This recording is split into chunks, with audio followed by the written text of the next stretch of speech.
এমনকি আরেকজন বক্তব্য দিতে গিয়া সৈয়দ আব্দুল্লাহ মোহাম্মদ তাহের, জামাত ইসলামের একজন নেতা, হুজুর জামাতের এগুলো কইতেছেন তাহলে বিএনপি মনে হয় ফেরেশতা বা আওয়ামী লীগ মনে হয় ফেরেশতা। ভাইরে, আমাদের বিষয় আমি আগেও বলছি, আমি কোনো বন্ডিং এর ভিতরে থাকতে চাই না। কোন ঘোড়ার ডিমের ক্ষমতা আইলে গেল এগুলোর পরোয়া করি না, আল্লাহর জমিনে বাস করি। একটা কথা আমাকে আল্লাহ মাফ করো, আস্তাগফিরুল্লাহ ওয়া আতুবু ইলাইহি, এটা অহংকার নয়।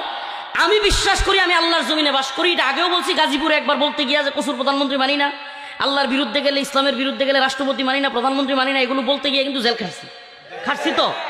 আবার মজার বিষয় হলো ওইটাও গাজীপুরের বয়ানই ছিল, গাছার বয়ান, গাছার। তো যাই হোক, আমি এখনো বলছি, আগেও বলেছি, প্রিয় ভাইয়েরা আমার, আমি এই বন্ডিংয়ে বিশ্বাসী না।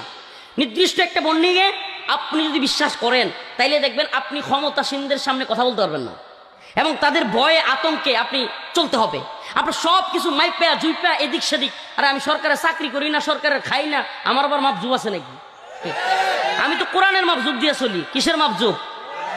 মাপজুব আমাদেরও আছে। কিসের?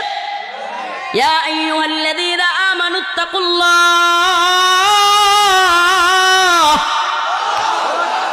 ওয়া কুলু কওলান সাদীদা। আমাদের, আল্লাহ মাফ করুক, আস্তাগফিরুল্লাহ, আমরা গুনাহগার, তবুও আমাদের মধ্যে, মুমিনদের মধ্যে আল্লাহর ভয়টা অন্তত আছে। আল্লাহর ভয় যাদের মধ্যে আছে, এরা তো এমনি চুরি করবে না, চিন্তাই করবে না, রাহাজানি করবে না, দুর্নীতি করবে না, সাদাবাজি করবে না, টেন্ডারবাজি করবে না, ঘুষ খাবে না, সুদ খাবে না। কারণ কি? দুনিয়ার আদালতে বিচার হইব এই জন্য, নাকি আল্লাহর ভয়ে? সুবহানাল্লাহ। কিসের ভয়ে? আল্লাহর ভয় যাদের আছে, এদের কি অন্য ভয়ের কোনো দরকার আছে? সুবহানাল্লাহ। অন্য ভয় তো এগুলো আমরা জানি, রাষ্ট্রীয় আইন, পকেটে কিছু মেরে দিলে সব শেষ।